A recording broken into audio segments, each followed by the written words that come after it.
Hello everyone, welcome you at Kirosha academy. Kirosha academy के online platform पे आप सबका स्वागत है। सभी नर्सिंग ऑफिसर्स, नर्सिंग स्टूडेंट का स्वागत है। सो ग्रेट अपॉर्चुनिटी आपके सामने है, उसको लेकर मैं आया हूँ कि अगर आप महाराष्ट्र से बिलोंग कर रहे हो, मुंबई के आसपास सिटी से हो या फिर उत्तर प्रदेश से हो, तो यहाँ पे ग्रेट अपॉर्चुनिटी आपके सामने है। बेस्ट इंडस्ट्री की बेस्ट सैलरी आपको मिलने वाली है। और वो अपॉर्चुनिटी क्या है आपके सामने? तो ऑटोनोमस बॉडी, जैसे आप सबको पता है, एम्स एक ऑटोनोमस बॉडी है। सो एम्स जैसी ही ऑटोनोमस बॉडी और भी बहुत सारी है इंडिया में, जिसके बारे में अवेयरनेस कम है। तो मैं आपके बता देना चाहूँ, Tata memorial centre autonomous body under department of the atomic energy of India के अंडर काम करता है। और ये डिपार्टमेंट ऑफ एटॉमिक एनर्जी किसके अंडर है? तो पीएम के अंडर है सीधा। क्लियर है? और बेसिक सी चीज बताऊं तो ये इसमें आपको सैलरी एम्स से भी थोड़ी ज्यादा मिलने वाली है, क्योंकि इसमें और बोनसेस ज्यादा होते हैं। तो आप लगे रहिए मेरे साथ। मैं आपको बेसिक क्या क्या चीजें हैं, क्या क्या प्रिपरेशन करना होगा और इसकी जॉब्स के क्या क्या बेनिफिट्स हैं, कैसे अप्लाई करेंगे, उसके बारे में बेसिकली आपको ब्रीफली डिस्क्राइब करूंगा। तो टीएमसी एक ऑटोनोमस बॉडी है, यहां तक तो आप सबको क्लियर हो गया होगा, आई होप। क्लियर है? तो आपके जो एडवर्टाइजमेंट नंबर है टीएमसी AD 1082022, जो कौन सी डेट को आया था? 15 ऑफ द दिसंबर। आज 1 ऑफ द जनवरी, आप 15 डेज लेट हो वैसे। तो अभी इसके बारे में बता दें कि ये मेनली कौन से पेशेंट को ट्रीट करता है? तो कैंसर के पेशेंट को ट्रीट कर रहा है। ठीक है, मेनली जो ट्रीटमेंट उनका बेस होता है, टारगेटेड पेशेंट होते हैं, वो कौन से पेशेंट होते हैं? कैंसर के। तो अब यहाँ पे मैं आपको ब्रीफली बता दूं कि आपकी जो पोस्ट होगी, कौन सी वैकेंसी के लिए आप एलिजिबल हो।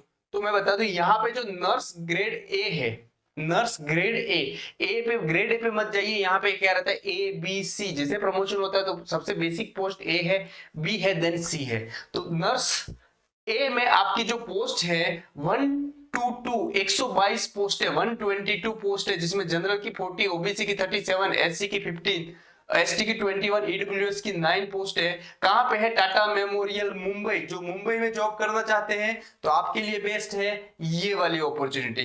क्लियर है? आई होप, मुझे उम्मीद है आपको कोई डाउट नहीं होगा।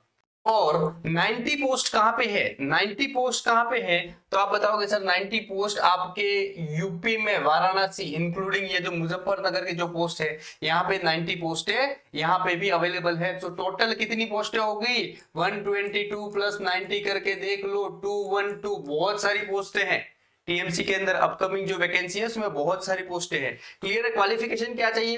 तो लास्ट डेट क्या है देख लीजिए, 10/1/23, मतलब अभी भी 10 दिन है, आप अप्लाई कर सकते हो। क्वालिफिकेशन क्या चाहिए? आपकी एज, अगर आप जनरल कैंडिडेट हो तो 30 इयर्स तक मिनिमम एंट्री है, 30 के ऊपर हो तो आपकी एंट्री इनएलिजिबल हो, आप एलिजिबल नहीं हो। अब दूसरी चीज यहाँ पे देखें अपन, तो क्या देखेंगे कि वैकेंसी का जो पे ग्रेड लेवल है, लेवल 7, 44,900। तो आपको जो सैलरी मिलने वाली है अप्रोक्स 75,000 टू 80,000 तक आपकी सैलरी मिलने वाली है। याद रखिएगा, 75,000 टू 80,000 सभी अलाउंसेस जोड़ने के बाद। अब क्वालिफिकेशन क्या मांगा है इन्होंने? तो क्वालिफिकेशन आप जीएनएमओ चलेगा, बीएससीओ चलेगा, पोस्ट बीएससीओ चलेगा, और एमएससीओ तो और भी बढ़िया है, चलेगा, कोई दिक्कत नहीं है। तो आपका मिनिमम लेकिन 1 ईयर एक्सपीरियंस मस्ट है। 1 ईयर एक्सपीरियंस मस्ट है। 50 बेडेड, कितना? 50 बेडेड हॉस्पिटल में, 50 बेड का हॉस्पिटल में होना चाहिए। 1 ईयर का एक्सपीरियंस ये मस्ट है। जीएनएम के लिए भी है, पोस्ट बीएससी की है उसके लिए भी है।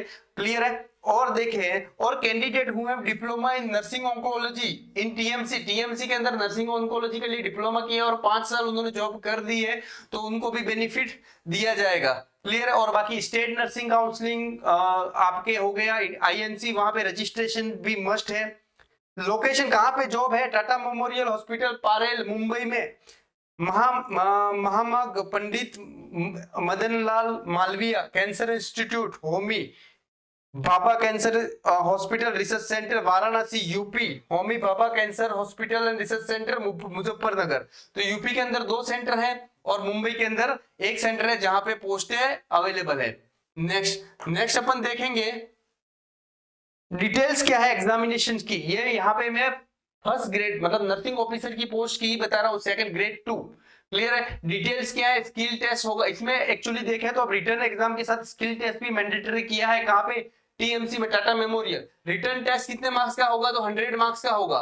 रिटर्न टेस्ट 100 मार्क्स का होगा। और आपके देखें तो पासिंग मार्क्स ईडब्ल्यूएस और ओपन जनरल के लिए 50 मार्क्स कंपलसरी है, और एसटी एससी के लिए, ओबीसी पीडब्ल्यू के लिए 40 मार्क्स कंपलसरी है। अब 50 क्वेश्चन आएंगे, हर क्वेश्चन 2 मार्क्स का होगा, और ये हो गए आपके 100 मार्क्स। तो पेपर आपका इजी होने वाला है, पेपर आपका इजी होने वाला है। रिटर्न टेस्ट साथ में देखिए, skill test will be for 50 marks. 100 marks का रिटर्न हो गया, स्किल टेस्ट 50 मार्क्स का हो गया, और 25 मार्क्स आपके स्किल टेस्ट में कंपलसरी है for the passing. The final merit list for selection will be on the basis of the mark obtain on the return exam. Clear है। if candidate fail in skill test, he or she will be disqualified. लेकिन the final merit list for selection will be on the basis of the obtain of the written examination marks. the skill test खाली mandatory है, आपको पास करना है। उसके marks आप top करके भी कुछ नहीं, 25 से ज्यादा मार्क्स आ गए तो आप एलिजिबल हो सिलेक्शन के लिए, बशर्ते आपके रिटर्न 50 में से मैक्सिमम क्वेश्चन राइट होने चाहिए। नेक्स्ट देखिए, सिलेबस क्या होगा। ABC यहाँ पे नर्सिंग ऑफिसर की वैकेंसी है, सीनियर नर्सिंग ऑफिसर की भी है, और assistant nursing officer, assistant nursing superintendent की भी वैकेंसी। उसके बारे में फर्दर जाएंगे, अभी खाली नर्सिंग ऑफिसर देख रहे हैं। रिटर्न एग्जाम 1 आवर का होगा। कितने आवर का होगा, 1 आवर का होगा। 50 एमसीक्यू आएंगे, कितने आएंगे, 50 एमसीक्यू आएंगे। क्वेश्चन क्या होंगे, general knowledge, general nursing, nursing mathematics, English and oncology. ये यहाँ पे क्वालिटी रहेगी क्वेश्चन की। जनरल नॉलेज के क्वेश्चन होंगे, जनरल नर्सिंग के होंगे, नर्सिंग मैथ के होंगे, इंग्लिश के होंगे, और ऑन्कोलॉजी, क्योंकि यहाँ पे कैंसर पेशेंटों को ट्रीट करना है। क्लियर है। अपन नर्सिंग ऑफिसर का देख रहे थे, ये बाद में देखेंगे। जो skill test shall be for the 50 marks and 25 marks चाहिए आपको पासिंग में। यूजुअली इंस्ट्रूमेंट के बारे में, इक्विपमेंट के बारे में आपको पूछा जाएगा। नेक्स्ट देखें, selection of the candidate. Selection of the candidate, तो सिलेक्शन ऑफ द कैंडिडेट किसे डिपेंड करेगा, तो the marks obtain in return exam shall be taken consideration of the ranking merit list. Return exam में जितने marks ज्यादा लाओगे आप selection के लिए प्रबल दावेदार हो। Next, in case where more than one candidate, एक से ज्यादा कैंडिडेट के सेम मार्क्स आने ही है, ऐसा होगा। Equal marks in written exam and tie will be resolved by applying following method one after another. Mark obtained in skill test. अब दोनों के रिटर्न में बराबर आए तो जिसके स्किल में ज्यादा होगा उसको प्रायोरिटी दी जाएगी। फिर अगर दोनों को स्किल में भी बराबर इक्वल आए, देन आपकी डेट ऑफ द बर्थ को जो ओल्डर कैंडिडेट है उसे प्रायोरिटी दी जाएगी। नेक्स्ट, अगर दोनों की एज भी सेम आई तो अल्फाबेटिक वाइज आपको प्रायोरिटी देगी, आपको सिलेक्शन होगा। ऐसा होता है, मेरे साथ हो चुका है। ठीक है, तो ध्यान रखिए, सब इंपॉर्टेंट है। Preparation and operation of the wait list. The wait list shall be operated only in the event of the occurrence of the vacancy caused by the non joining of the candidate. कोई candidate join नहीं करता selected list में, जितना time दिया जाता है उसमें, तब वेटिंग लिस्ट आ सकती है। क्लियर है। और ये 1 ईयर तक ज्वाइनिंग नहीं होती है तब। क्लियर है।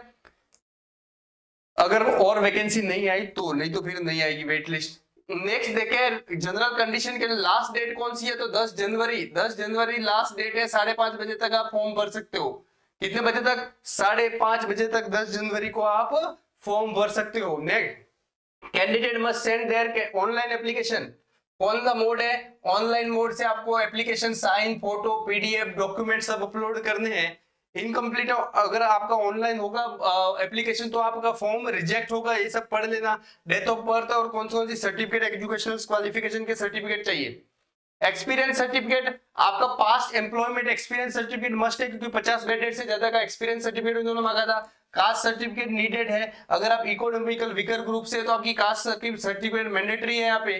क्लियर है सभी। अगर एसटी एससी ओबीसी से हो तो आपकी कास्ट सर्टिफिकेट मैंडेटरी है, क्योंकि आपने एज रिलैक्सेशन लिया है। जनरल वालों को कहीं भी कास्ट सर्टिफिकेट लगाने की जरूरत नहीं है। नेक्स्ट देखिए, एप्लीकेशन फीस। फीस कितनी है इसकी, एप्लीकेशन फीस देखे तो कितनी है, कैंडिडेट शैल पे 300 रुपीज, ओनली 300 रुपीज।